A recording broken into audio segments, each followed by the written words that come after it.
How to make a cheating woman confess without losing your dignity. Emotional clarity, healing, self-respect. There's a moment in every relationship when silence feels heavier than words. You sense it, the coldness, the subtle detachment, the glance that avoids yours just a little too long. Deep down, you know something's wrong.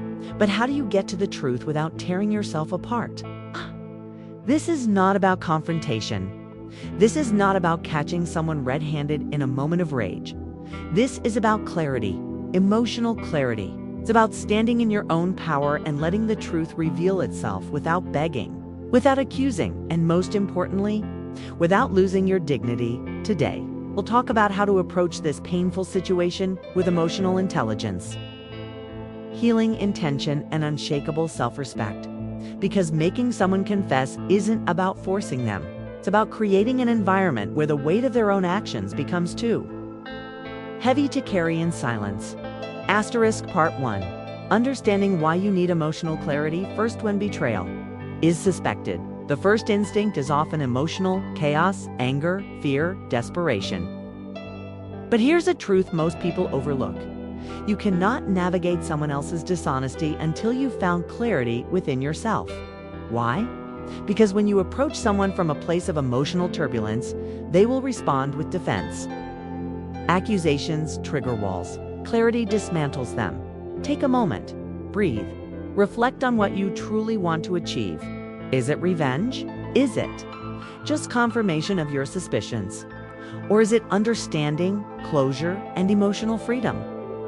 When you choose clarity over chaos, you're not suppressing your feelings. You're channeling them into strength. You're saying, I see what's happening and I will not let it define my worth. This mindset shift is the foundation. Without it, any conversation will spiral into blame and denial. With it, you'll hold a calm that makes truth inevitable. Part 2. The power of quiet observation. People reveal more in their silences than in their words. Instead of interrogating, observe. When you remove the pressure of confrontation, their guilt has nowhere to hide. Pay attention to inconsistent stories, emotional detachment, explanations, defines, reactions to simple questions. But don't just observe them. Observe yourself.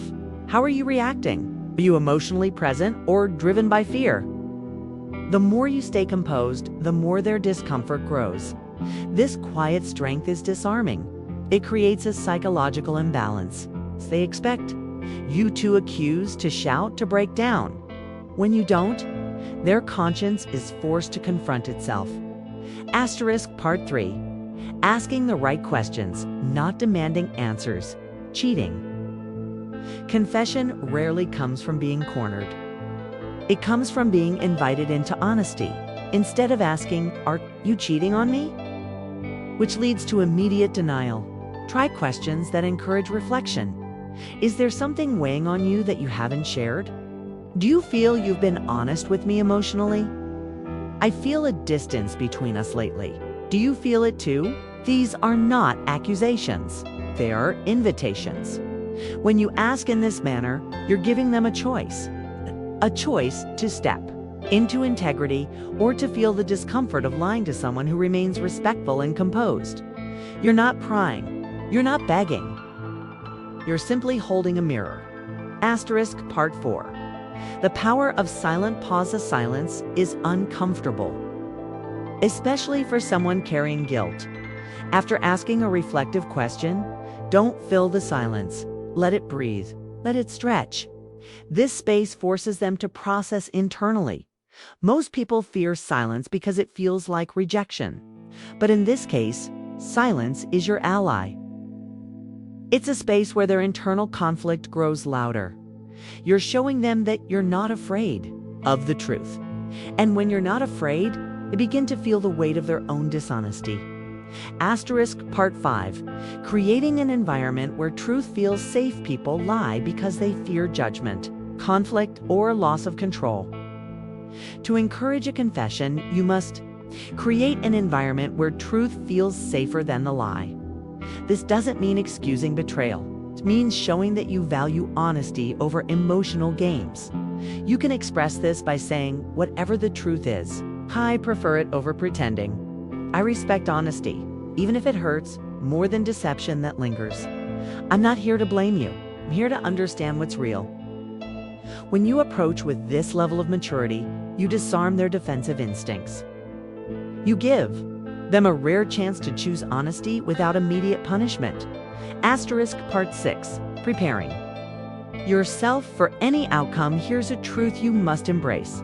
You cannot control their confession, but you can control how you respond to it.